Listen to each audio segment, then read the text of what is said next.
Salamu alaikum. Barka dai. Ina kwana? Ina kwana baba. Bari ne gare ka dai.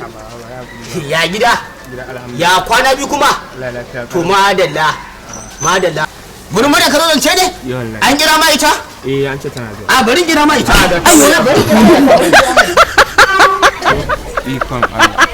Wai uba a ce shi zai je ya kira shi. Allah shi. Ta kice ta dama na wani aike ta makota kuma an zo zance gurin ta kuma. Wai kaji wai an aike ta makota sai ga saraka mu. Amma za ta da baran kira ba Allah ba. Ba za ka bari kira mai ta ba? Ayya, yanzu za ta dawo. Wallahi Allah. Madalla. Au nace ba? Dan samu dan wani abu nan gurin ka tunda aka tayi da sahu ba karya da komai ba a gidan wallahi. Kuma kaga ko ba komai ya ta tayi kasuwa. Ba da ma ka tura mun account number ka. Ina ne ni tsofe da ni na nake da account ban Allah account number. Ai kawai ni account number kamar kudin zira ji kai.